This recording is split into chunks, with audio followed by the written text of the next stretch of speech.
lunch. You are looking live. Live at lunch. Live at lunch with Ott and Hanny on 104.5 ESPN, Baton Rouge. What the hell's going on out here? Now, here's Jimmy Ott and Charles Hannegriff.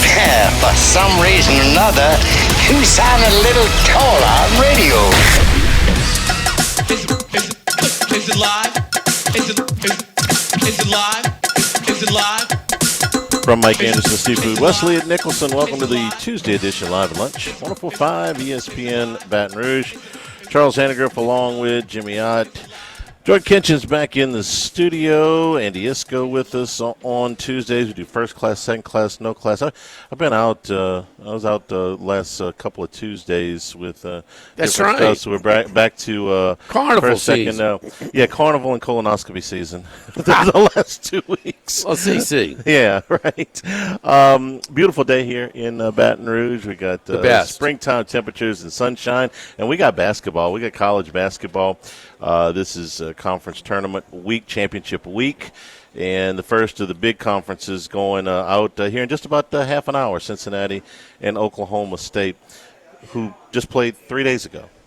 Yes. In Stillwater, and Oklahoma State won that game by 11 points. This is an absolute poster child for what home court advantage means in college basketball, Jimmy. Oklahoma State won 3 days ago in Stillwater by 11 points against these two teams that have basically the same record. In fact, in conference play, they have exactly the same record. No, but they don't have the same record. The Cincinnati's on a little bit of a bubble team, Charlie. The Oklahoma State, maybe in conference. Yeah, they have the exact same record in conference. Okay, What I conference meant. play, but yeah, okay. And Oklahoma State won the game by 11. 3 days ago. Nobody got hurt, no nothing. Today, Oklahoma State, who 3 days ago won by 11 points, is a 6.5-point underdog. Well, they were 3.5-point underdogs on their home floor. Right. So 6.5 and neutral. Yeah, and that's what home court advantage means, because Oklahoma State has not won away from Stillwater since December the 8th. They've only won two road games since the season started. They do have a decent record against the number, though. They are 11-9 against the spread in conference play. They've covered 7 of 8 at home. Yeah, at home. Right. But if you look at it, if you just go on and say, wait a minute, they won by 11 3 days ago, and these the same two teams playing another 6.5-point underdog is what I'm showing. That's why. That's the. We've said this a million times, but it's just a stark reminder of what home court advantage means in college basketball and why it's the most. It's the biggest advantage in sports. The biggest home advantage in sports, yeah. So that game goes in here at about 11:30, and you think Cincinnati's a bubble team? Is what you're? Nah, that was a bad loss. They got some work to do. They hustled up into bubble consideration recently. 50 net as of this morning. Yeah, I mean they were about 40, and they got some work to do. Obviously, they got to win this one. Probably at least 2 to even start having some sort of consideration. Yeah, Charlie, same thing in the Big 12. The second game too. TCU and Colorado played Saturday. and They played at Colorado. Colorado won by 20. They're 2.5-point dogs. Colorado was not most of the entire season, the worst team in the Big 12. They caught some games against the number, but they were 3-17. They won 5 of 6. I'm sorry. No. That's that's the wrong side. Hold on. They did start playing some teams a little close. They started cashing some tickets a little bit. Yeah, they were catching some against the number. I think they were 5 out of 6, but they were 3-17 overall. Yeah. And Tad then, Boyle, good coach too. Doesn't have a whole lot of players. I used to like when they used to do Pac-12 not Pac-12 after dark, but the Sunday night Pac-12 games at 6 o'clock, 6 or 7 o'clock on Sunday they're doing nights. the Big Ten games now. Yeah, it's the Big Ten, but it used to be the Pac-12 games, and you catch a lot of those Colorado Sunday nights. They get a decent crowd in there on Sunday nights. No, they were pretty good, but not this year. No, doubt. But there you go. I mean, they won by 20, and they're a dog. Yeah. We got Pitt and Notre Dame going at 1 o'clock, the beginning of the ACC tournament. Any that's fatigue? in Charlotte. 4 overtime games Saturday for Notre Dame? Yeah, absolutely. I don't think that you can completely discount that for sure. We got three. It's a team that was on the bubble for a while, but probably played themselves off of it. Pitt, you talking about? Yeah. About 3-4 weeks ago, they were right there, but they just lost like to Georgia Tech at home. 58 in the net. Cincinnati's got to win, like you said, 2 games. Lenardi doesn't even have them in the top 8 teams, the first 8 teams out. First 4, next 4, they're not there. Neither is Pitt. So they would have to get on a run. That's one of the fun things about Conference Championship Week, though, is those teams that get on a run. It's like, hey, listen, this is like their NCAA tournament now, because if they lose, they're out. And all of those teams are basically on that bubble today. We got some finals in conference tournaments to punch tickets. Boy, it was wild last night. Robert Morris, by the half a point. Again, all the major mobile sports books, Bet Rivers is the only one that's allowing it to buy onto the half a point. And it comes into play again at 3.5. Went to 3. Paul Stone would it's funny. He liked Robert Morris at 2.5, and he's fought off. I'm going to abstain at 3.5. Randy McKay came with Oakland at 3.5. But their best player, the conference player of the year, fouled out, and so they had to scramble into overtime. How about, I couldn't believe what was worse. Down 3, about 15 seconds to go. Robert Morris with the ball. They attacked the rim. All right, I guess, but. And he gets fouled, and then won. I was shocked that they went to the rim instead of attempting a 3, and I was even more surprised that you gave them an N1 situation. So they called timeout. The Oakland coach was really just starting to call timeout with about 3.5 seconds to go, right before his guy took his guy for a layup. Looked like to win it. But, when was the whistle blown? As far as when maybe it froze a defender and it just stopped when the whistle blew. Right. But he was not happy with the official. I know that. So, but anyway, Oakland played as good as they could be. It was like a 1 versus 7 matchup in Robert Morris, the second best covering team in the country behind UC San Diego. 24-6 going into last night. Okay, didn't have that one. didn't know that stat. Romo. Yeah, that's pretty good. The big surprise last night was Delaware. It beating Towson. Yeah, Towson, who won the Coastal by 2 games, lost by 10 to a Delaware team that was 5-13 in conference play. So they get to keep playing. Delaware does. That's one of the finals today. And they take on UNC Wilmington, who was the second-place team in that conference, and we got some numbers on that a little bit later. And stop me if you've heard this one before, but Gonzaga and St. Mary's are playing in the West Coast Tournament Final. Jimmy, the current 31 straight years in the final? Well, I was going to give you a different stat. I think it was since 94. The new version of the West Coast Conference Tournament, the Orleans. Okay, they started in 2000. Orleans for a while. Since 2009. Okay. Yeah. 16 years. How many times have Gonzaga and St. Mary's played in the final? Out of the 16 years? They even got it in 14? the COVID. 12. Yeah. They even got it in the COVID year because they were finished before everything shut down. That's right. They closed before St. John's had the lead on Creighton at half. Huh? Yeah, you're going to take that one to the grave. That's I know. a void. Gonzaga has won 8 of the 12 matchups between those two teams in the West Coast. St. Mary's is better. They are better. Barcelona's kid, back-to-back. Yeah. Conference Player of the Year. And West this Coast is Conference. the first time that I'm going to do this without looking, which is risky, but they were 3 games better than Gonzaga in the regular season in the conference standings. Yeah. I don't even in the years that they won games against Gonzaga. Now, I don't remember them having playing that better. They're playing better, but they swept them. Now we saw in the women's, on Sunday, USC had swept UCLA, and they beat them, on Sunday. Mm-hmm. It's a little bit of a. Who was the other one that may have swept and still got them last night? But it's tricky. It goes both ways. But 3.5. Now Gonzaga does take over the Orleans. I mean, they bring it. I mean, they're Kentucky of the West Coast Conference at the conference tournament. I mean, it's just a little bit of a home court advantage for them. Lots going on in Vegas this week. But, so I do like Cincinnati to bounce back though. That one tips at 11:30. I do like them, so I'm going to play them at that point minus the 6.5 by to 6. So on the even point. So I do like that, and I do like TCU a little bit later today to play Colorado. And one more, California, 3:30 in the ACC. They're coming off that 4 overtime loss. They stayed. They didn't go back and forth. They just went, I think it's to Charlotte from South Bend. So they go to Charlotte straight there. So to kind of rest themselves a little bit. They should have won. It was a wild game. It was a fun game to watch. We were over at the Queen on Saturday. But still, that's some afternoon, some matinee plays. It got Willie Wade at 6 o'clock. They're a big favorite against Northwestern.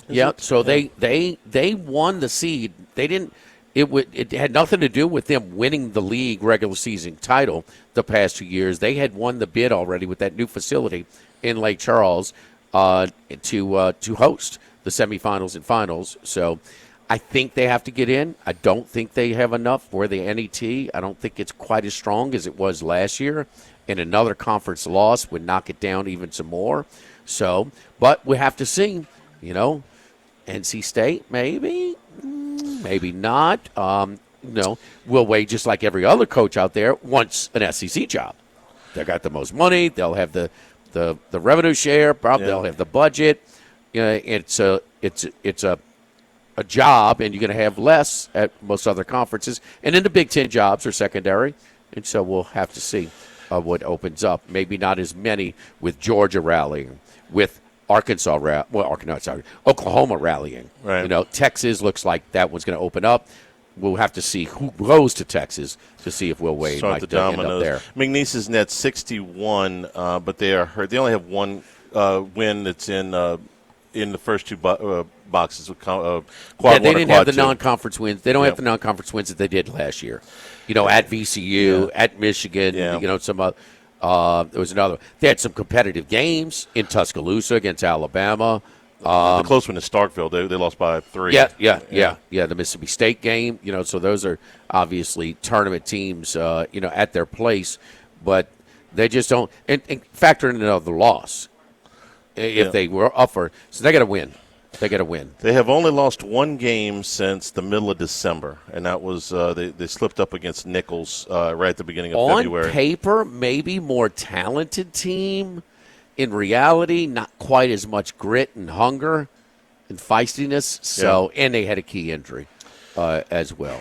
So that game is at 6 o'clock tonight. The Legacy. That's going to be on ESPNU. The second one will be on ESPN Plus only as well. We're live over here at Mike Anderson's Seafood. Tuesdays are always oysters on the half shell. Oysters on the half shell are half price starting at 5 p.m. here in the bar area. We got drink specials as well, beer and wine specials over here at Mike Anderson's. And also March is our it's crawfish season. So we do have crawfish, boiled crawfish. I've eaten them over here several times starting at 5 p.m. every day. And so come by and check us out. And all day on the weekends. The Kickin' Fried Lobster Bites, jalapenos and lobster bites, deep fried and tossed in a sweet chili sauce. That's one of our March features. Crawfish bisque. That's a dark roux, stuffed crawfish heads with a cornmeal dressing. Oh, wait, man. Deep. Kind of take the heads out and kind of put the stuffing in them. Oh, wait. Crawfish 7 ways as well. Crawfish cocktail, fried crawfish tails, crawfish bisque, crawfish etouffee, crawfish au gratin, crawfish stuffed potato, and crawfish scampi served with a salad or coleslaw. And then the charbroil. I love this one. Fresh black drum broiled, topped with sauteed garlic and seasonings, served with your choice of sides. That's the scales down that they char grill at. You talk about good stuff. King cake bread pudding, king cake martinis still going on in the Bushwhackers as well over here at Mike Anderson's for the month of March. I came over here and tested one the other day. Which one? The Bushwhacker. And? Excellent. Pass? Excellent. Pass? Pass. He said he was tweaking his recipe till he got it right. He got it right, man. He got it right? He got it. He got it right. Good. Take a break here. Live at Mike Anderson's Live at Lunch, 104.5 ESPN Baton Rouge. Live at lunch. Thibodaux's store, 900 St. Patrick Highway in Thibodaux. If as the weather warms up, you're getting ready to make some of those improvements, repairs around your house, and sometimes you don't want to hire a contractor because it's not that big of a job. You like to save some money. Let the experts at Thibodaux's store help you out because you can ask. They'll talk you through it. It's not like you can't ask a YouTube video, but you can ask questions. You can take direction. You can save time and money by going through these folks at the Thibodaux's store. We've been doing this a long time, so whether you've got some small carpentry repairs, some small plumbing repairs to make, you need hand tools or power tools, you're getting in your garden, great website specials right now on fertilizer, wheelbarrows, hoses. You can go to thibodauxstore.com. A lot of these items are available for delivery. And if, as the weather warms up, you're ready to get out and put a line in the water, you're heading down to the coast, stop at the Thibodaux store for a huge supply of fishing gear. Lots of grills, big green egg cookers too. Online is thibodauxstore.com, and in person, 900 St. Patrick Highway in Thibodaux. Thibodaux store.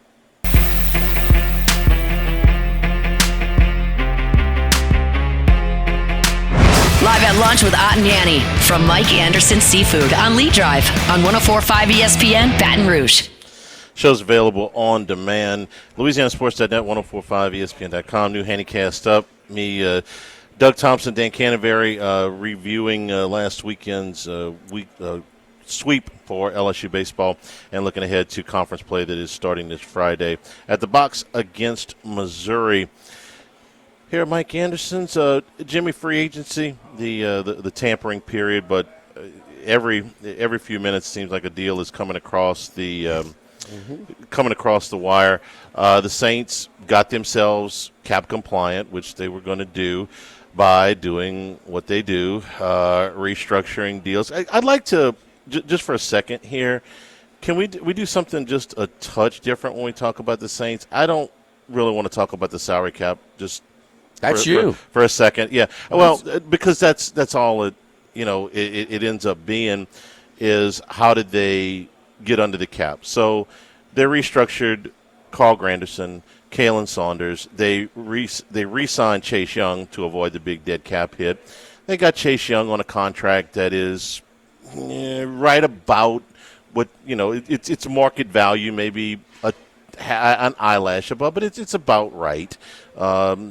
In a vacuum, just kind of like the trade for Davin Godchaux. In a vacuum, is Godchaux better than a 7th-round pick in the draft? Yes. Is he worth the $5 million that he's being paid? Probably. Is he going to move the needle for New Orleans? It's questionable as to how much. So here's what the Saints did to get under the cap, because I want to talk about the players more than I want to talk about the cap. The restructuring of the 3 deals in addition to the Carr deal. Carl Granderson, Kalen Saunders, and Chase Young. These were 3 of the Saints' frontline defensive players a year ago. So you are trying to preserve the Saints' front, right? Where did the Saints finish in rush defense last year? Oh, terrible. Second to last in the league. Okay, and I realize all of these guys are not just run stuffers, but this is the defensive line. Okay, I mean these are the guys, and Godchaux is a very good run stopping nose tackle, so he will help.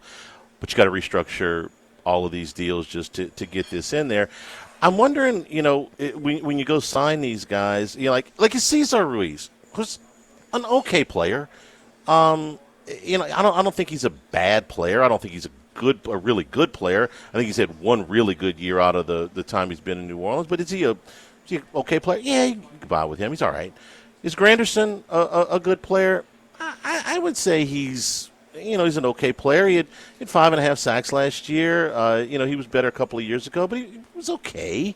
How's Saunders? I'm not a huge fan, but these are all players that were part of an atrocious defensive front last year, and yet you are continuing to move contracts around to keep them.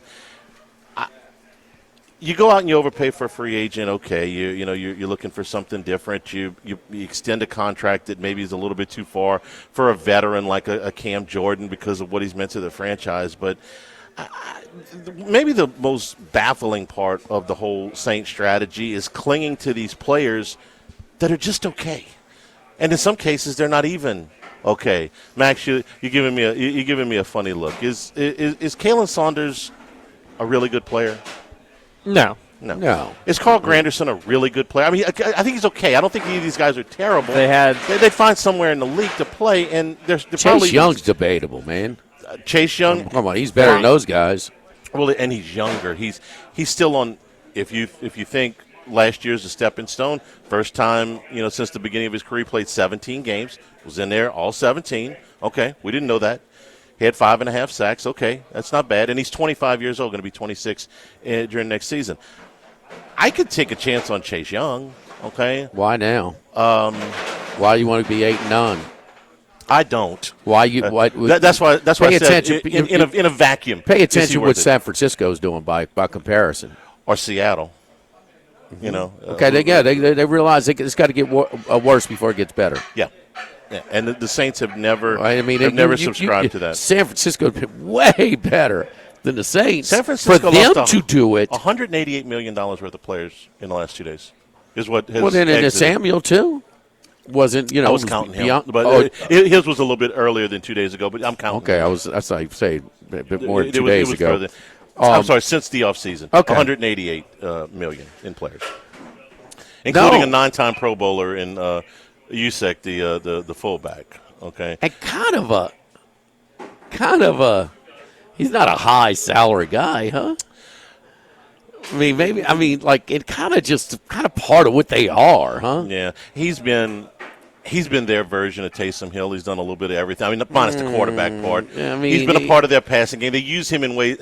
They use him in well ways that aware nobody of else. How they use him, yes. And nobody else has a guy like that. Nobody has a fullback anymore. Sorry, Hester. I mean, he's a dying breed. But he's fullback, H-back. I mean, yes, he does different things. He does special teams. He's important.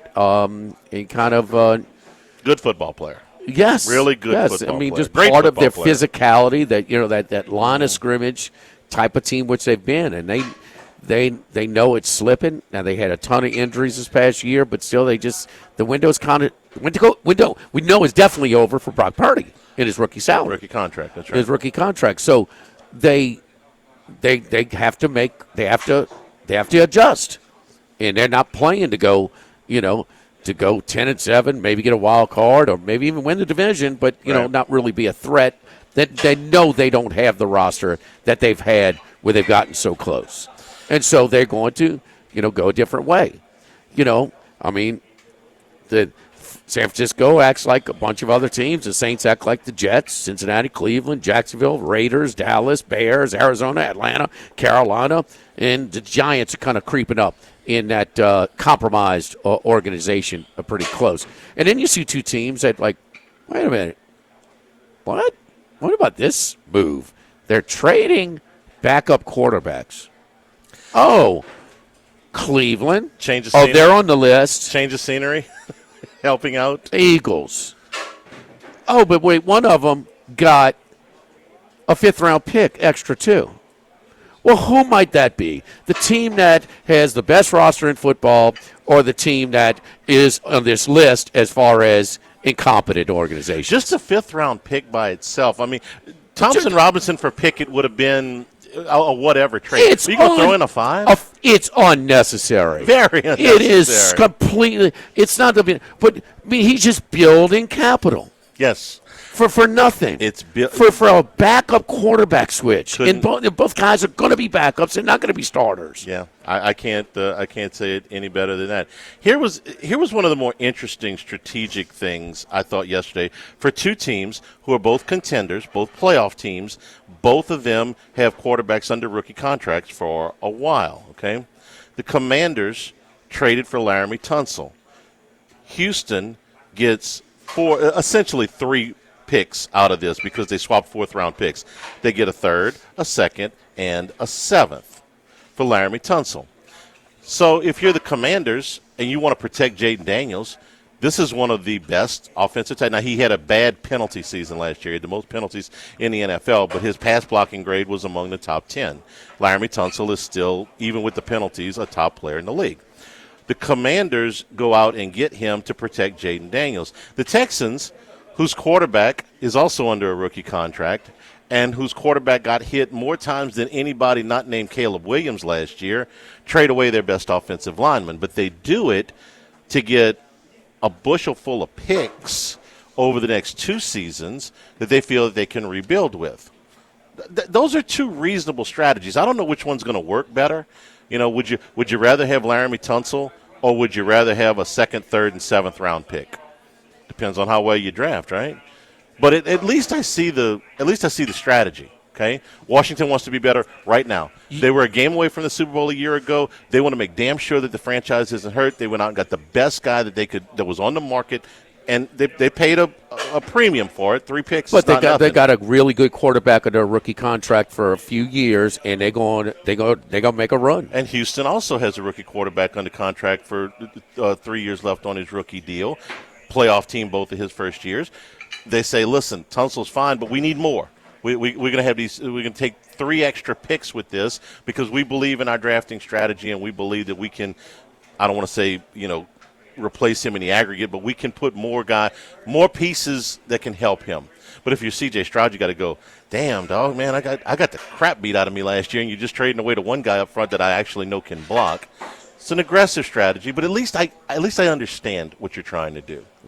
Yeah, but it's. I wouldn't have given him up. I'd rather be Washington. I'd rather be be Washington here than Houston, but at least I understand what Houston's trying to do. No, I don't think it's a wise move by Houston. I mean, you need to protect him, man.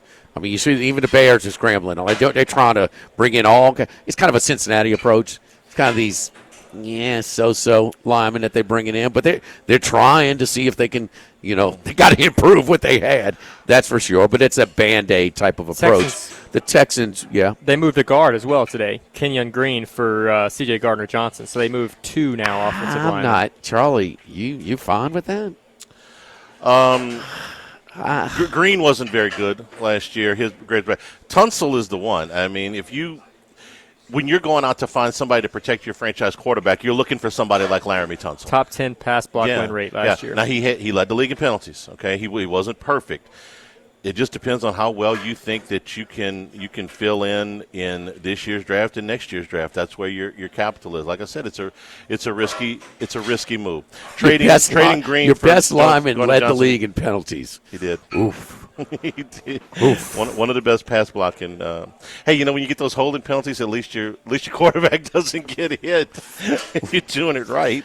And if you're going to hold him. And we don't know what Stroud's going to be, but he's got a chance. Yeah. He's shown us enough to where they've been a playoff team both years, and they won a game. That's not all on him. I mean, he had a much better rookie season than second year. He did, but his receiving core was riddled with injuries his second year. To be fair, they did get hit, but the one he had, they didn't have some of those guys his rookie year, and he still lit it up. Diggs, Diggs was a big acquisition, Charlie. I know, but Collins was their best receiver. I understand, and he was hurt some this year, and he played some this year. And then they lost Dell for, the last 6 weeks? Yes. Now, they did add Joe Mixon, who I think was better than anybody they had in the backfield his rookie year. So I can see it both ways. Don't forget our friends at K&M Automotive on Segan Lane, Segan and Perkins for all of your your car maintenance needs. I mean, for domestic cars and trucks, 4x4 services, AC repair, alignments, brakes, electrical services, electronic services, engine and transmission. That's right, that engine light comes on. You don't know exactly what's happening. Bring it on in. Jason Payne over at K&M Automotive. Heating and cooling services, tires, towing, transmission, undercar services, you name it. K&M Automotive, Segan near Perkins, and only place I take my vehicle. 7:30 a.m. to 4 p.m. Monday through Friday, 8445 Segan Lane at the corner of Perkins, right across Segan from Ambrosia Bakery. K&M Automotive. Live at Mike Anderson's Live at Lunch, 104.5 ESPN Baton Rouge.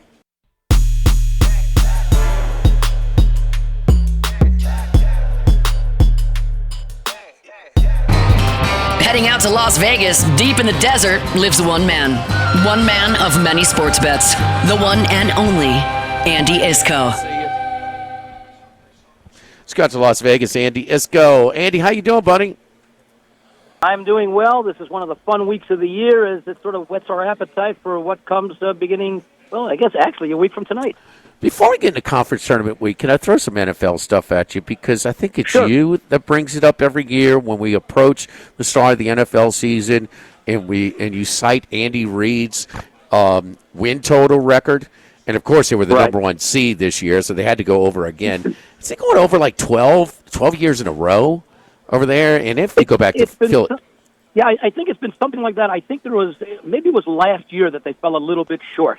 I think it was when they were. I think they were number 2 seed. I think behind Baltimore. But yeah, he had a tremendous record going back to his days in Philadelphia. I forget exactly what the number is, but it's probably something like around 23-5 or something like that, as far as going over his season win total. And of course, he's now become one of the few coaches to have more than 300 wins, and has to go in the discussion of not the greatest coach of all time, but certainly amongst the top 5.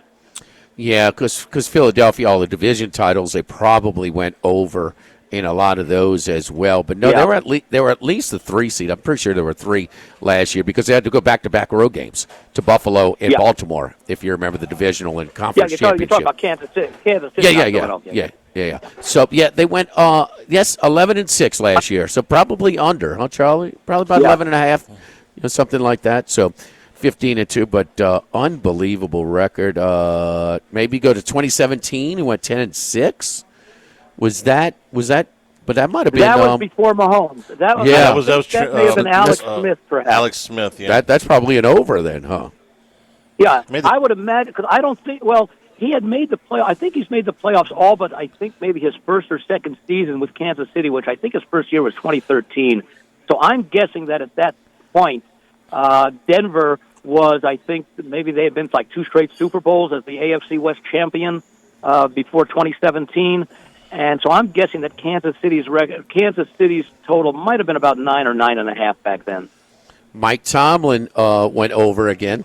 Still hadn't had that losing record, huh? Still hasn't had a losing season. But he's, and listen, this is not Mike Tomlin's terrible for the point counterpoint because, look, I've seen enough on his game management where it's flawed. There's no doubt, but he is certainly part of it. But he hadn't won he's 0-5, 0-6 the last playoff games. So he's on a 6-game losing streak in the playoffs. Now, the first one was in a conference championship game. He won 2 playoff games before that, but still, it's he's 0 for his last 6.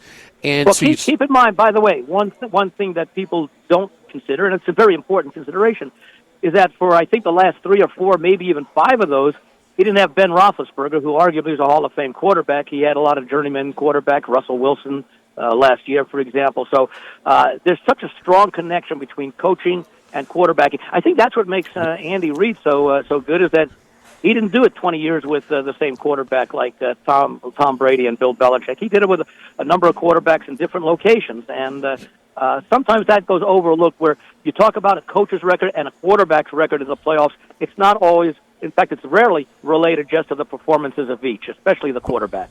But here's what I'm getting at, okay? Because, and Randy McKay and I agree a little bit on maybe his game management is flawed. Does some puzzling things sometimes. But, I mean, he win this many years, and it's not exactly an easy division as well. So, with Baltimore in there. Now, before Burrow got there, Cincinnati was weak. But, my boy from the Ravens over there, he got to the damn playoffs a lot. Harbaugh, with Cincinnati. Marvin Lewis. Marvin Lewis. Remember, he took over like a team that hadn't been to the hadn't been to the playoffs in like 15, 16 years and hadn't been there 4 or 5 times in a row. Didn't win, but changed the culture of that franchise. Okay, but this is what I'm getting to. But what his strength is sort of an organizational strength. I mean, they don't make changes. There's a culture. Pickens has been out of hand, but he actually kept Antonio Brown. We didn't hear a whole lot of problems out of Antonio Brown. Can the biggest diva and the biggest headache, the biggest pain in the ass go there and play and kind of get his last low run? Aaron Rodgers. Well, keep in mind, as far as Pittsburgh is concerned, you can talk about the strength of the organization. Let's put it this way. Tomlin's the 3rd coach they've had since 1969. No, that's a part of it. The continuity, and I mean, he's going to be. He could go in the Hall of Fame. He might be a snub, but he's probably going to get into the Hall of Fame. There've been some very good coaches out there that aren't in the Hall of Fame as well, but he's got his pluses and his minuses. But you got to believe the culture. Him being a part of that culture is one of the. If there is an organization that is strong enough to for Rodgers to kind of step in line and quit being a team. You think they might have the same Jets policy too, Charlie? No more of these these talk show appearances and things like that. I don't know about the talk show, but I do know that Tomlin's going to expect him in the building instead of being in Egypt for minicamp. They may allow the media portion of it, but you're going to be all in. You're going to be in the building because we're trying to. They got to figure out what they're going to do with George Pickens. Is he worth keeping around? Talented, but a pain in the butt. They just made a major investment in DK Metcalf. So. They're trying, they're not in a rebuild, they're in a retool. Andy, what do you think? Yeah, well, no, keep in mind, I never really understood why. I mean, I know why. I didn't really understand. You don't lose a job due to injury, and that's why Fields, who had gone 4-2 and had actually shown some signs of doing some good things, especially with his running ability, why they benched him as soon as Russell Wilson was healthy. Who knows what the Steelers would have done? But keep in mind that the problem that the Steelers had basically over the second half of the season was a lack of offense. And when you have a lack of offense, it puts even more pressure on a defense to perform. And Pittsburgh, of course, has been historically known for their defense. And the one time that they really had twice they had decent offensive quarterback play. I guess you could go with Terry Bradshaw back in the 80s. And then, of course, it was Roethlisberger through the aughts and the early part of the teens. So I think that getting someone like Rodgers with his experience and especially a decent running game, I would imagine he might be worth between a field goal and a touchdown per game as far as points scored are concerned. All right. Anything in college basketball, conference tournaments, maybe future bets or individual games that you're looking at? Yeah, I haven't made any future bets yet. That's going to be on the schedule for later this afternoon. When I take a look and do my deep dives into the overall results of conference play. But the one play I did make this morning in the ACC, I think it's the second game. I'm not sure if it's the second or third game. The game between Cal and Virginia Tech. I took Virginia Tech plus 3.5 this morning. Cal has just really struggled on the road. Something that at least over the last part of the season, Virginia Tech was able to win a couple of road games. So I'm not quite sure that I understand them being that big of an underdog, if even an underdog at all. So I made a play on Virginia Tech plus the 3.5, and also a little bit of play on the money line, and that's the only one that I've done thus far for today.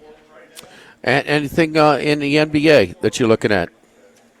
No, I didn't even give the NBA much of a look today with all these college games. Realizing that there are 24 games on today's schedule, and for the 24 losers, at least half of them, their season's going to be over.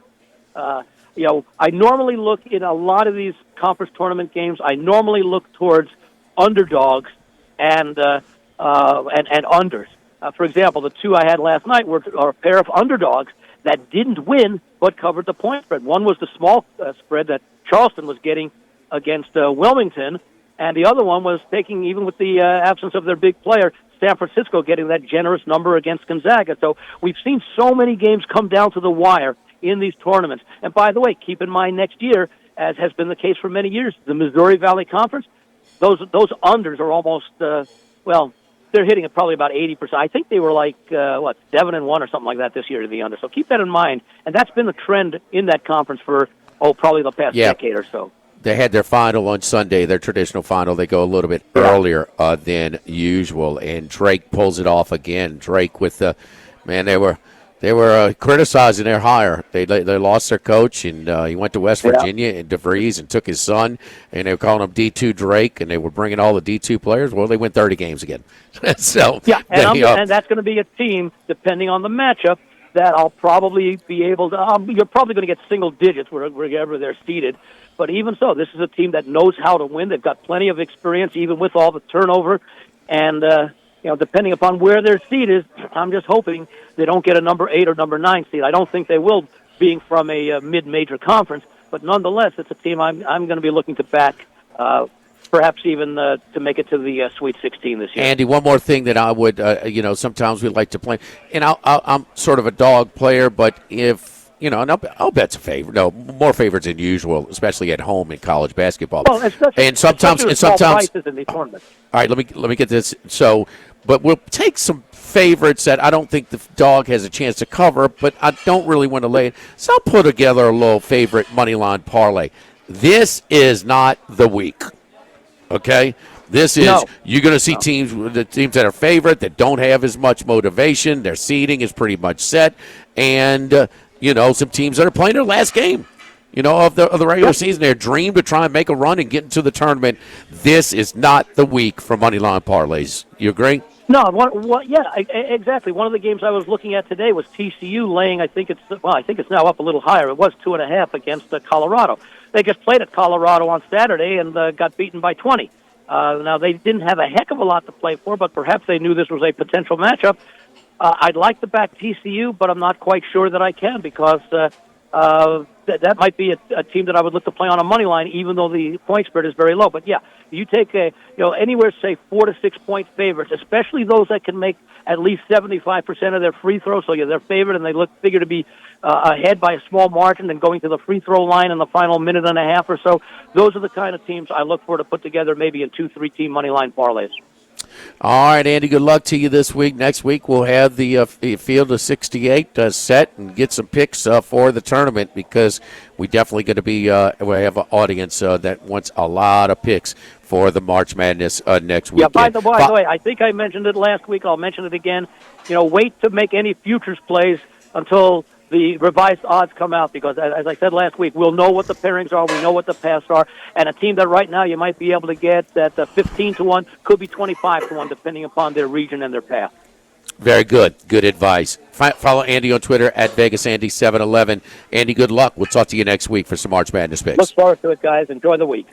Don't forget our friends over at Total Maintenance, one of South Louisiana's oldest and largest AC and heating companies since 1980. AC Heating, general installation, maintenance, factory-authorized dealers for Carrier, American Standard, Daikin, and Rheem products.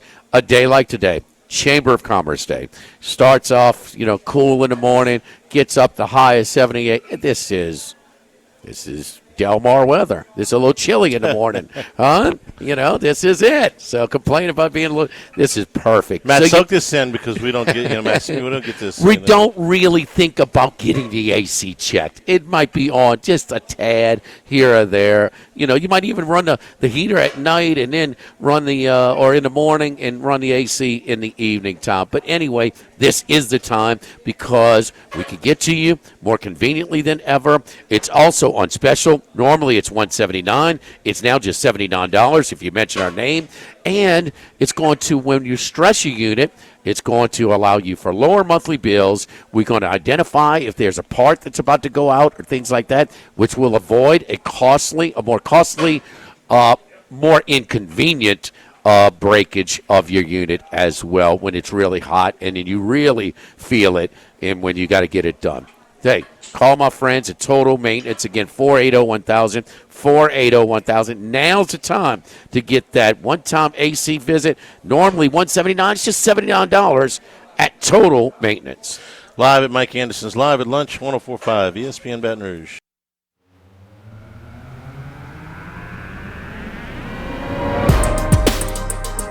Live at Lunch with Ott and Yanni from Mike Anderson Seafood on Lee Drive on 104.5 ESPN Baton Rouge.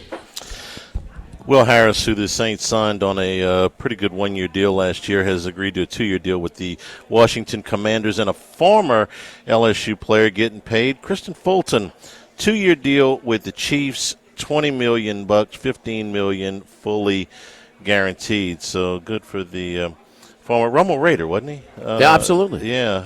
You don't remember he had that bill, the deals, I do the suspension here and everything. The I remember suspension, it was a issue.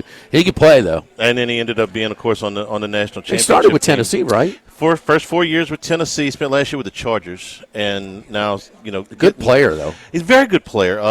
If I remember right, he was the number 1 player in Louisiana his senior year. I think. Anyway, he's get a nice paycheck, $20 million, 15 guaranteed. One game underway in Kansas City, Cincinnati, with a 13-7 lead about halfway through the first half. 10-18 mark in the first half. Hour number 2, straight ahead from Mike Anderson's Live at Lunch, 104.5 ESPN Baton Rouge. Live at Lunch first class. I want a seat in first class where I was booked and ticketed over a month ago. Second class. No man should be subjected to the indignity of being labeled or treated like a second-class citizen. And no class. Life had become like school on Sunday. No class. I'll tell you what then. Why don't you call me sometime when you have no class? First class, second class, and no class. Brought to you by Supreme Rice. Buy local with Louisiana-based Supreme Rice since 1936. A return here at Mike Anderson Seafood. Supreme Rice, first class, second class, no class here today. Let's get it started. Louisiana high school football lost a real legend on Sunday. Alton Red Franklin, the longtime coach at Haynesville. 11 state championships in 35 years there. Franklin finished his career as the fourth winningest coach in Louisiana high school history. Everybody knows who's number one, Jimmy.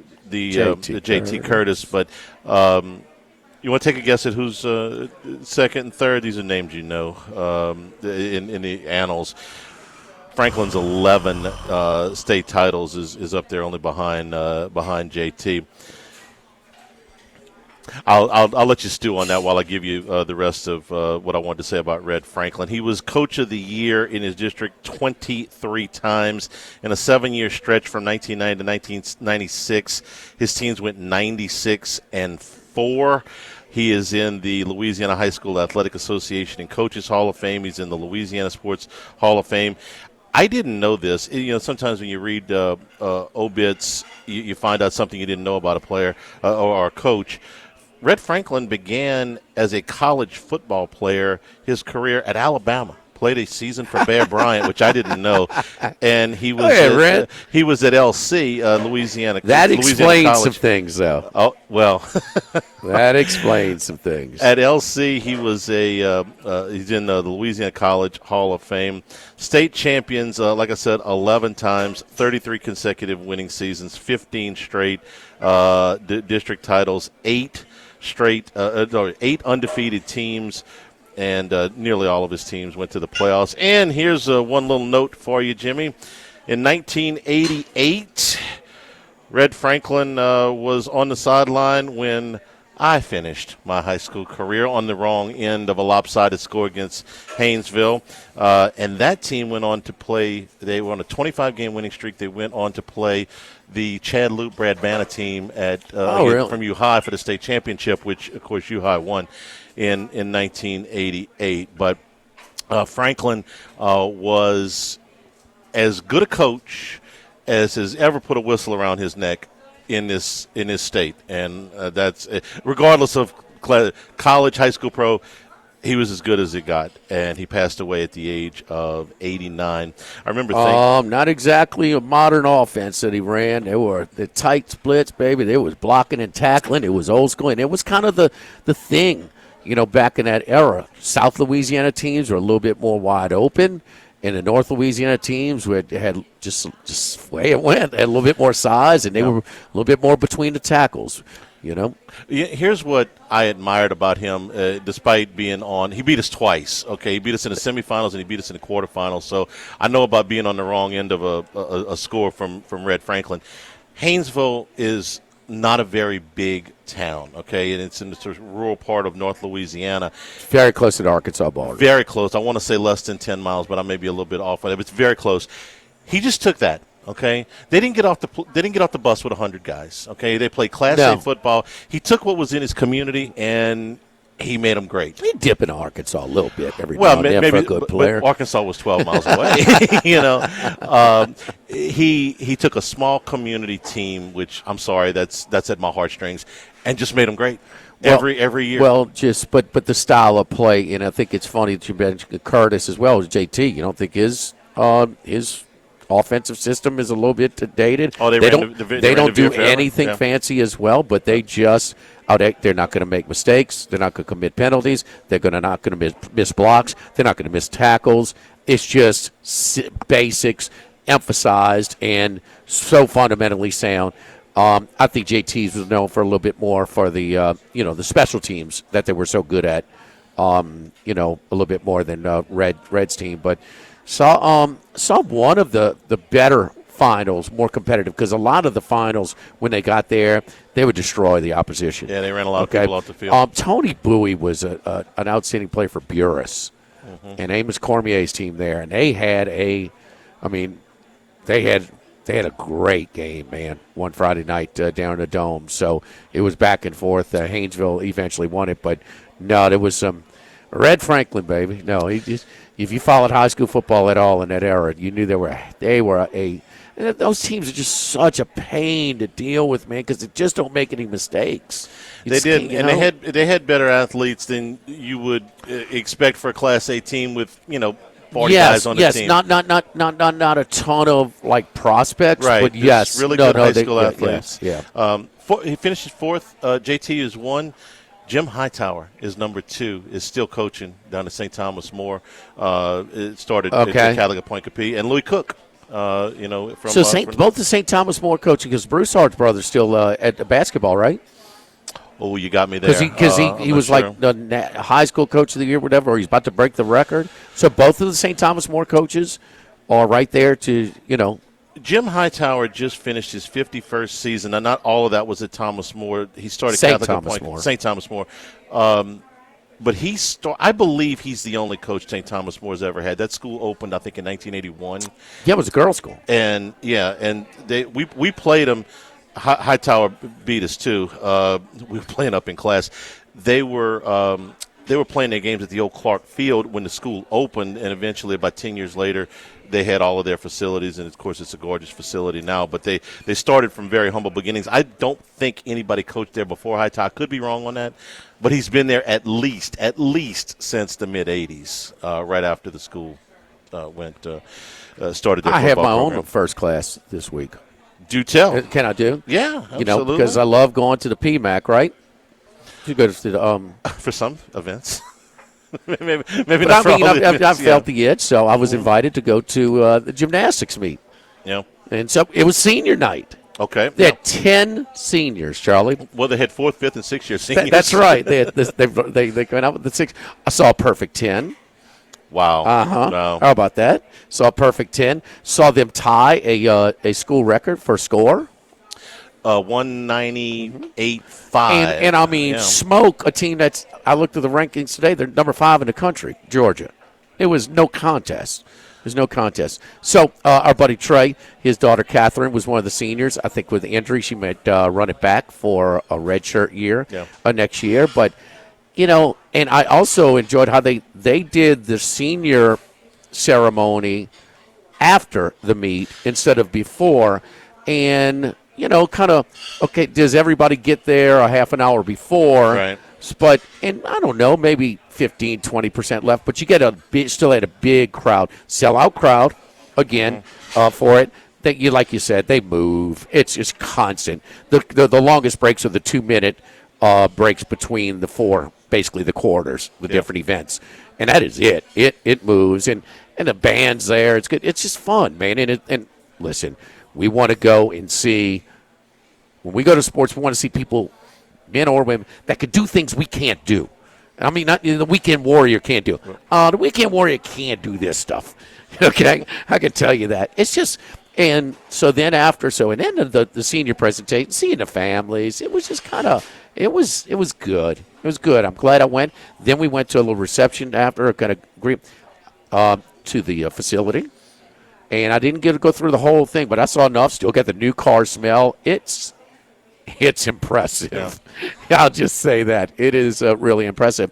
And then even after, they had a private dinner, and Trey got me in. I guess I was Uncle Jimmy for the night. So anyway, +1? Yeah, I was the +1. I was the +1. But it was cool, man. So Livy Dunn's sister, who handles all the social media, and her family, all the families. But the one that I had a chance to speak to and visit for a little bit, I didn't want to keep too much of his time.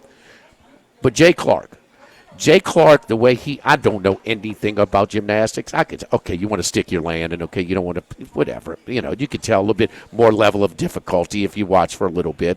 But him interacting with his athletes, it's just, it's just impressive, him interacting with the parents. And keep in mind, this is a man, and maybe that's part of it that, there's so much estrogen in the room, come in, so it could be a little challenging. And then with all the pomp and circumstance of a senior, not for 10 seniors, my man's cool as a cucumber. I know one thing about him, though. He is a likable guy. He is easy to pull for. So I wanted to throw him out, the whole situation, the whole thing, but especially him, man. I got to throw him a big bouquet, man. I was impressed. He's done a great job with that program, and I agree with you. I've only met him a couple of times. He's not built like a gymnast, Charlie. I don't know where he got this gymnast. I didn't bother him with all that. He learned it somewhere. No, he's a fantastic coach and a very, very likable person. I agree with you on everything you said there, and this has been a heck of a run for all of these seniors. I mean, they're all going to leave here with a national championship. They're all going to leave here as a really, really decorated group. We'll ask Rabelais tomorrow because he covers the sport very, very closely. Well, I want to thank Catherine for inviting me, so that was nice. Yes. Second class, good with a chance to be great. I'm going to give you 3 sports that are all in various stages of their seasons right now, but all of them have a chance to accomplish some really strong things. We'll start with LSU women's basketball. They get through. They're probably going to be a 3 seed. Scary moment when Anissa Morrow went down in the game against Texas. Apparently she's going to be okay. Flau'jae Johnson, who sat out the last several games, is going to be okay for the NCAA tournament. LSU looks like a 3 seed. That's exactly where they launched the national championship season from. Going to take a lot. There's a lot of good teams out there, but women's basketball put themselves in position to make a run. They'll get games in the first 2 rounds at the PMAC. Softball, number 4 or 5 in the country, depending on their rankings. They come out of the gate 23-1. They have a game with UL Lafayette tonight, but they play Kentucky, start conference play on Friday. Kentucky out of the gate 3-0 in conference play. They're 17-6 overall.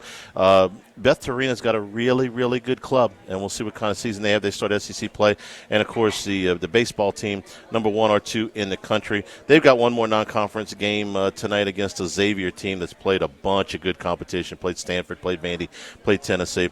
They are at the box tonight, and then LSU plays Missouri this weekend. So 3 teams, all very, very close to the top nationally, all with different stages of their season.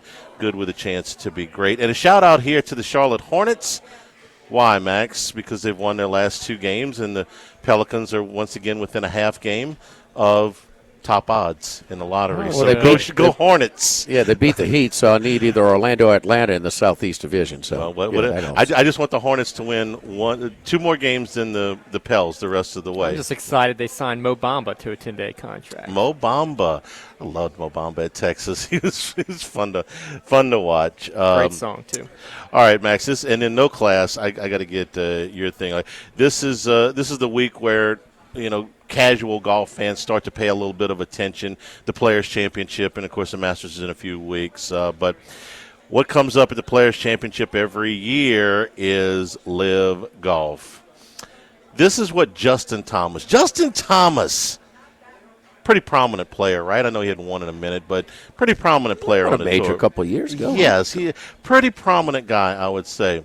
This was his response when he was asked about Live and the PGA and the status that they're in right now. He goes, I think we're kind of past the level of exhaustion. There's so many of us on this tour, and I think the Live Tour, that really don't know what's going on, and we're just playing golf and hoping for the best because there's a lot we don't know and can't control. Think about that statement for a second, Max. Okay, you're a big golf guy, okay? This is Justin Thomas.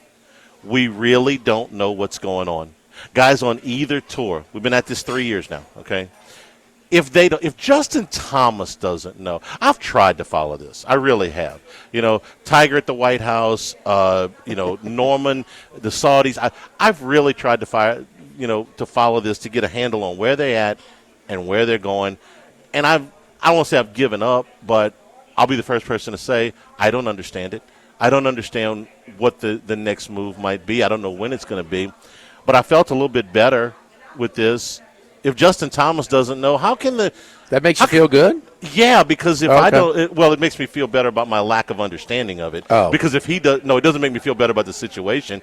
It makes me feel like not quite such a dummy. If he doesn't know, how can I possibly be expected to know? How can the common golf fan possibly be expected to know? And it's just going to confuse people more in a few weeks in the Masters when you do have live golfers playing there. So what say you, Max, golf guy, about Justin Thomas? Golf guy. It's kind of mean. It's kind of insulting. I'm not huh? mad at Max.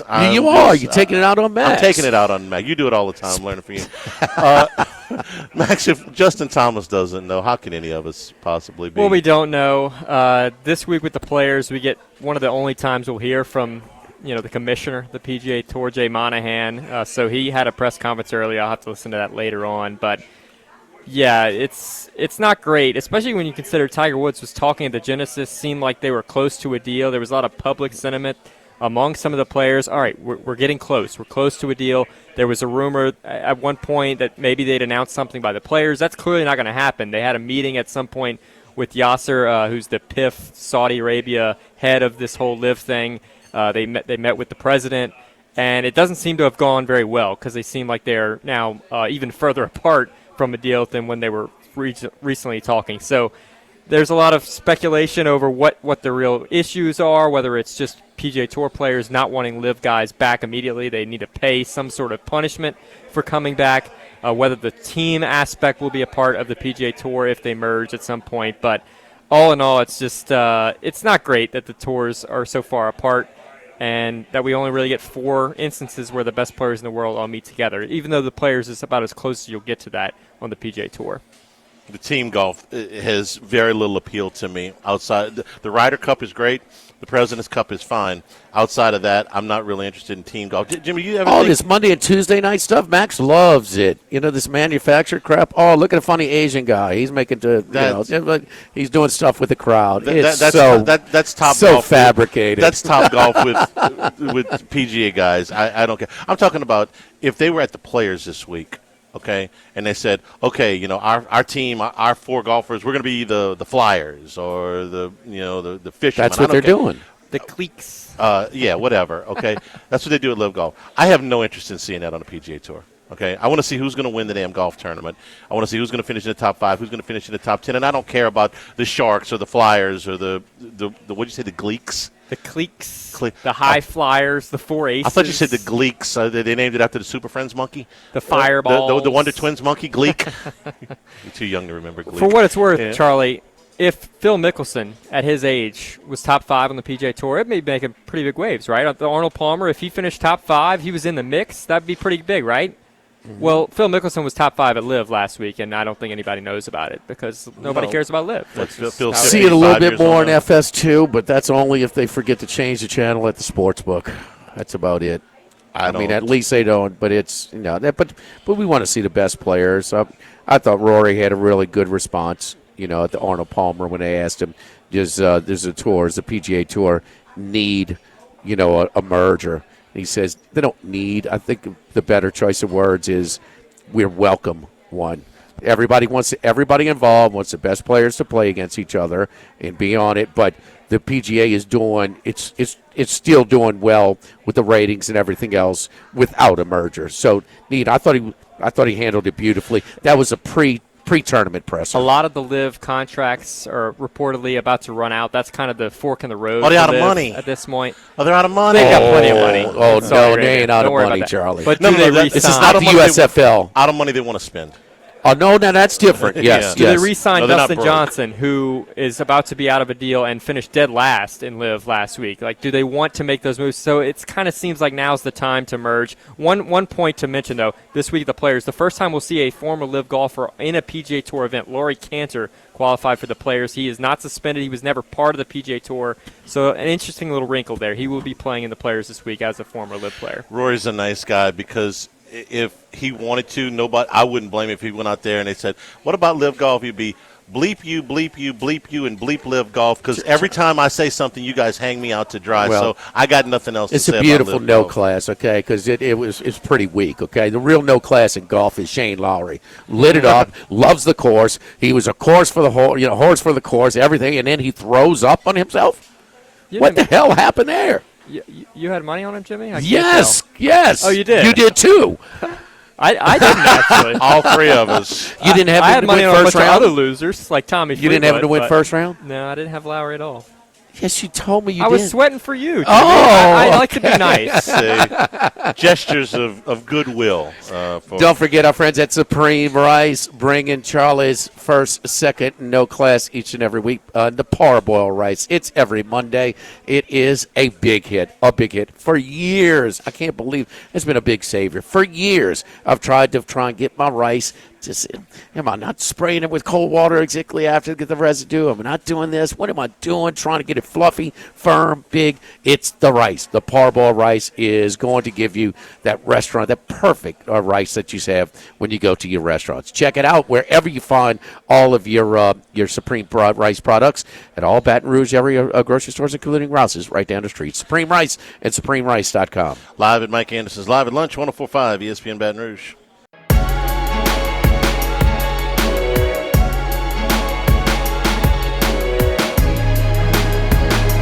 Live at Lunch with Ott and Yanni from Mike Anderson Seafood on Lee Drive on 104.5 ESPN Baton Rouge. Back here at Mike Anderson's Live at Lunch. We've got major conference basketball underway. We're at halftime. Cincinnati leads Oklahoma State 38-26. Talked about that show just a little bit at the top of the show. Oklahoma State beat Cincinnati by 11 3 days ago, but that was in Stillwater. This is a whole different thing. All right, real quick business. They got so they're up 12 at half. We laid 6. It was 6.5 everywhere. Bought it to -6, -16 at Bet Rivers. Right now, your best middle with odds is at the Queen DraftKings outlet plus 12.5 -105. So I would say if you followed us -6 or 6.5, anywhere from 20 to 40% on plus 12.5. We got two other games coming up. One of them right as the show ends. Did you have an opinion on Pitt and Notre Dame? Yes, I like Pitt. You like Pitt? 3.5 right now? Yeah. Okay. And then at 2 o'clock, Colorado and TCU. And Colorado. Wait, 3.5 you showing? That is ESPN bet, so I'm not sure if that holds. I'm seeing some 4.5s now. Okay. Let me see. Maybe moving around a little bit. 4.5. DraftKings 4.5. FanDuel. Pitt 3.5 -30 at BetMGM. 4.5 Caesars. Bet Rivers. Yeah, it's just popped. 3.5 -20. Just popped to 4.5 at ESPN bet as well. 3.5 -21 is the best one you get in at Bet Rivers. And TCU in Colorado, which goes at 2. Colorado with that 20-point win against TCU again on Saturday, but they went to 4 at Bet Rivers. I'm sorry, but in Colorado, even with that 20-point win, is an underdog, 2.5 points to TCU. Maybe the biggest name in free agency, or the biggest, I guess, domino to fall, was Sam Darnold. Whether you think he's the best player in the field or not, he was the best player available as a free agent at the most important position. 3-year deal, $100 million from the Seahawks. When we first started talking about Sam Darnold in the middle of the season, it was like, what kind of deal is he going to get? We said, well, he's going to get a deal along the lines of what Baker Mayfield got, what Geno Smith got when they had their bounce-back seasons, which was about 3 years, about $100 million. But then as the season went on, Jimmy, it seemed like the price was bumping up, and he was going to be over a $40 million guy. There might be a real bidding war for Sam Darnold as the one free agent quarterback that only cost you money, didn't cost you draft picks or anything like that. And then it seemed like the market really cooled on him. Well, it's 2 playoff games. And the last game of the regular season, yeah, the playoff game. That was essentially a playoff game. Yeah, that's essentially a playoff game where you're playing for the number 1 seed, and they don't score an offensive touchdown against a team that is just riddled with injuries on defense. I mean, you saw what Washington did in the same building the next game. Yeah. I mean, they went up and down the field like they're not even there, and Minnesota couldn't get an offensive touchdown. And then they go play in the Rams, and he didn't play great there as well.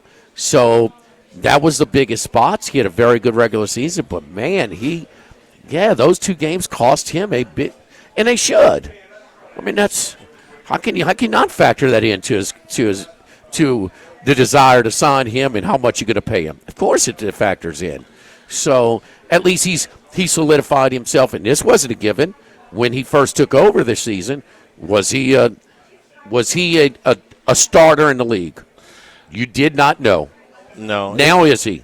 Yes. Yeah. Okay, so he got that done, but it fell. I mean, it's just like a stock. I mean, his stock fell back a little bit for those two high-profile games, which that's only fair.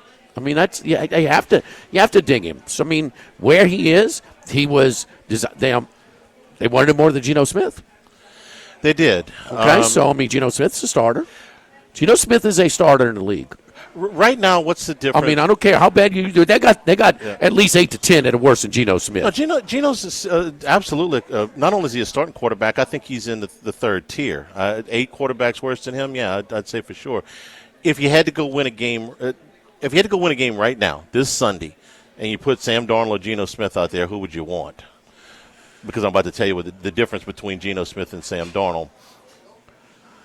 The difference between Geno Smith. Let me answer my question first. If you had to win a game this Sunday, okay, and you had to pick one of these two guys to go win it, just this game, just this Sunday, who's better right now? It's close, right?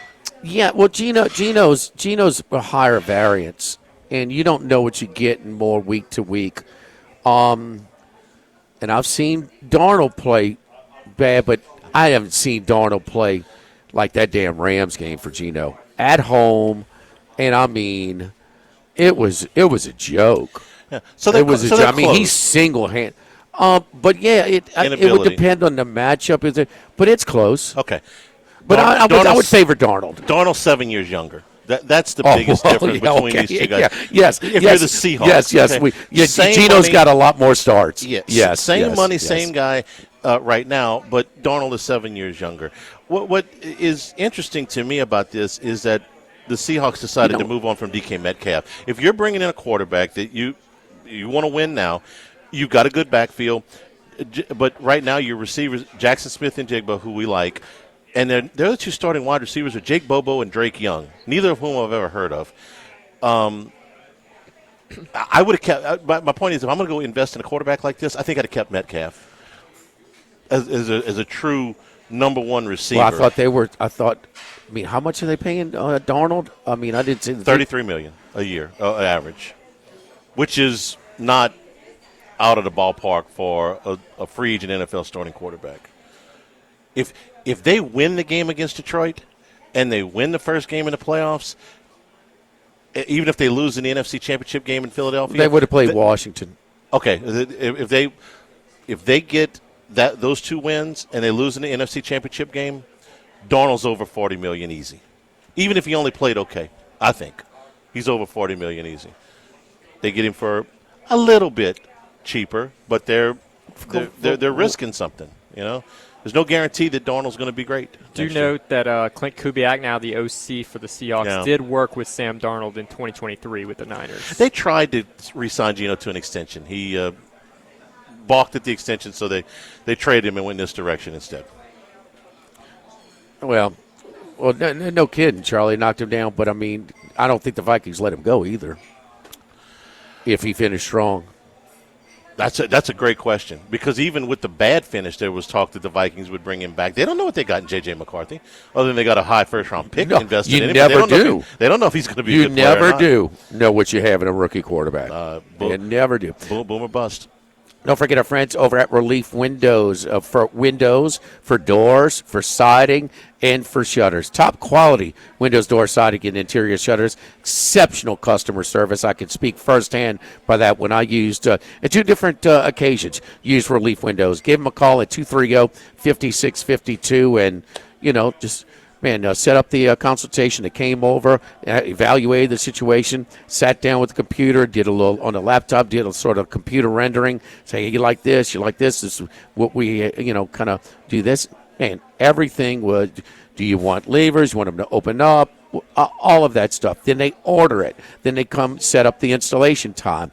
They come exactly on time, and then they do it, clean up after themselves. It's just a first-class operation, and then the products are exceptional as well. totally so pleased with the doing business from Relief Windows. No surprises, no having to.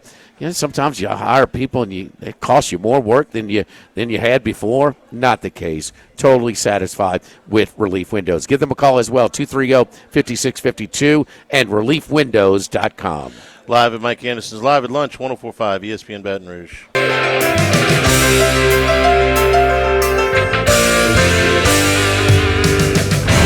at Lunch with Ott and Yanni from Mike Anderson Seafood on Lee Drive on 104.5 ESPN Baton Rouge. Today's show brought to you in part by Coastal Capital Advisors, your full-service financial planners. Because when it comes to retirement, there are no two situations alike. So let Coastal Capital Advisors work with you. Regardless of your age or your financial situation, they'll work with your business partners, your legal team, and your tax professionals to make sure that all of your retirement goals are in line. I know because that's what they've been doing for me for a long time. Coastal Capital Advisors will work for you.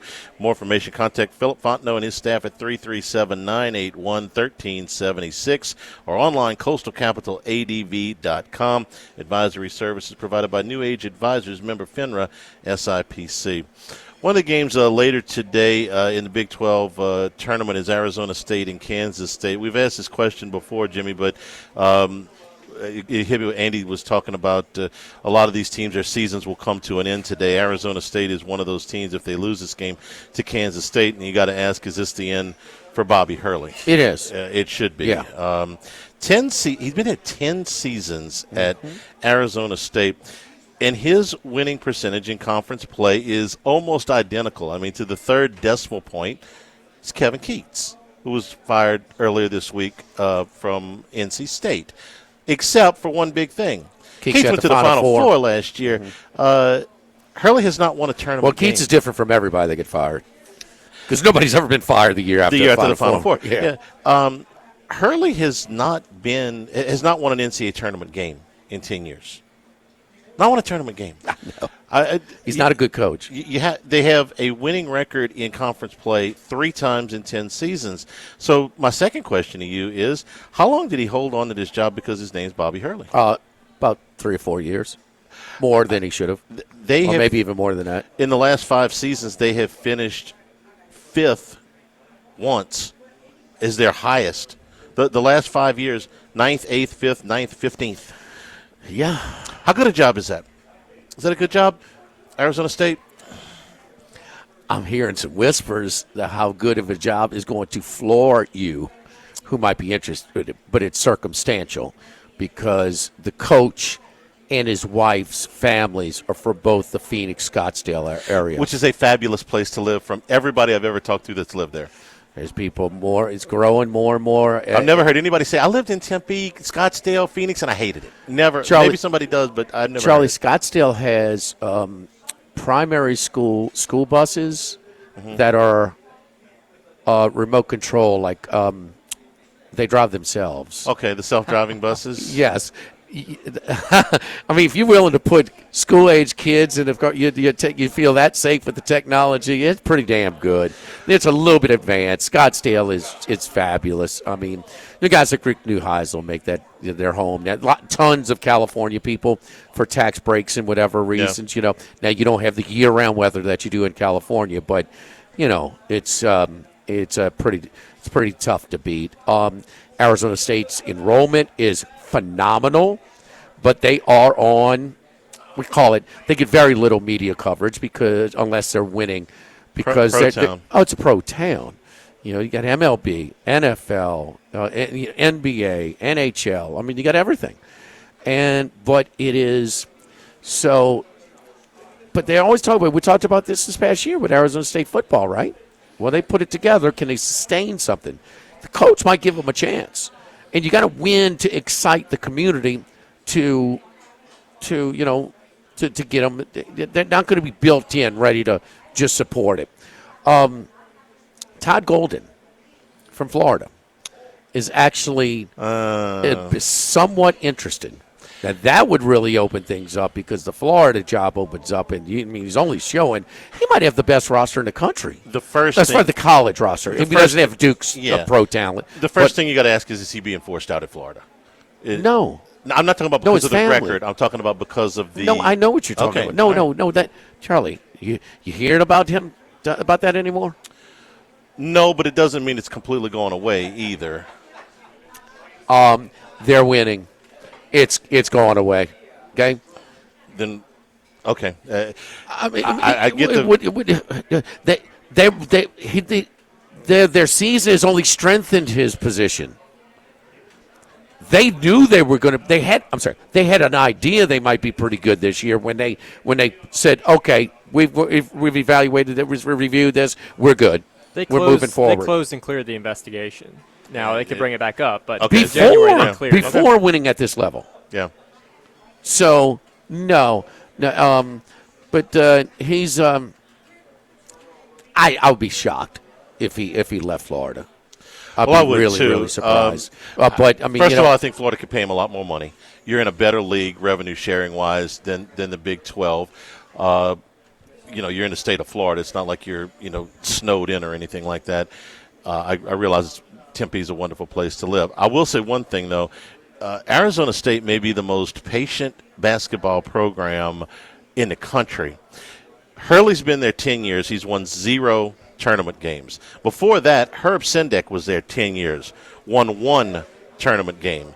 Before that, Rob Evans was there 8 seasons, the old Ole Miss coach, won 1 tournament game. Since the turn of the century, they have won 2 tournament games and only gone through 3 coaches in 26 years. No, they've always been little brother to the real, Tucson's an hour away. And so they've always been the kind of the. No, they've been patient. I agree, but it's a low expectation program. There's no doubt. Now, can the right coach get the right players there? Absolutely, absolutely. Charlie, they have a co-ed pool on campus. What is it? It is well attended. It is impressive. The enrollment there is something like 60,000. Now, a lot of that is commuter students, but it's a gigantic school. I mean, it really is.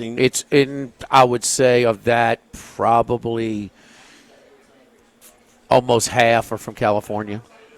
I'll take your word for it. Do they have an ASU lazy river though, Jimmy? They do. Okay. Oh yeah. Oh, they got. It's big and it's full of people. It's unbelievable. It really is. So. It's, okay. Yeah. 57,000 students in Tempe. And another 10,000 online. Well, no, or graduate student, or that's. They have a downtown Phoenix campus as well as Tempe. They put another 10,000 downtown. Okay, but 50,000. Yeah, it's 62,000 digital immersion. I don't know what digital immersion means. I guess that means it's counting the online students, but it's gigantic. Okay, I mean it is absolutely huge, and it's in a power league. It's not in the best power league. You're in a huge market. You got a recruiting base. To me, the whole place is like, man, it looks like a really cool place to go to school. And their teams have always kind of left you a little bit wanting. Charlotte Phoenix has grown so much. The Grand Canyon is right there as well, and they're a little bit. Put a campus down in the basin. A little bit of a bet. No, I think it's in Scottsdale itself. But now they've got a lot of online, but they got a pretty big campus as well. The place has just grown. I mean, it's unbelievable, how much it's grown. So, the Super Bowl's there, man. There's nothing not to like Tempe, about. Tempe's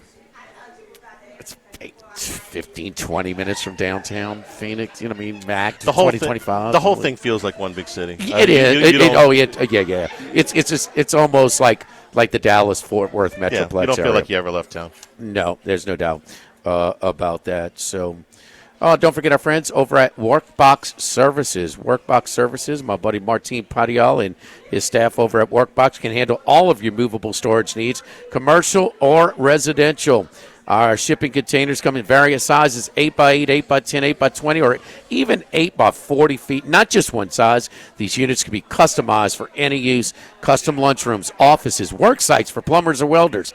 Dual purpose, part office, part storage, climate control, shelving, lighting. You can use different materials, whatever you need, whatever you desire. Give my buddy Martin Padial and Workbox a call at 343-4886 and workboxllc.com. Live at Mike Anderson's, live at lunch, 104.5 ESPN Baton Rouge.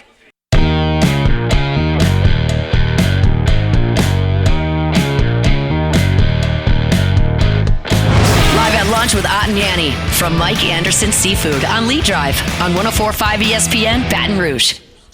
Cincinnati opens up a 17-point lead at the first media timeout in the second half, 51-34. That is the first game that got underway today here in about 10 minutes. Yeah, Pittsburgh, Notre Dame. I've decreased my my stance on Pitt and Kansas State. Those lines are moving up a little bit. Pitt from 3.5 to 4.5. Kansas State from 3.5 to 5.5. So kind of dampens my my enthusiasm for those. I do like Cal minus 3.5. Buy it to minus 3. And then later tonight, I like St. Mary's plus the 3.5. I think they're a better team, and this I'll take it against the public Zags there. They won both the regular season games. If that means anything to you. Yep. So yes, and they were 7.5-point underdogs last time they played at Gonzaga. So pretty much, and they were slight favorite at home. And they barely covered the first one. Zags are actually more competitive in the Bay Area at St. Mary's than where they were up at Spokane. And I like TCU against Colorado. Little flip around. Got housed by 20 in Boulder. I'm going to flip it around, take the Horned Frogs, Jamie Dixon's crew, minus 3.5, buy it to 3. That worked out pretty well in the first game. Oklahoma State won by 11. So far so good. 17 points there.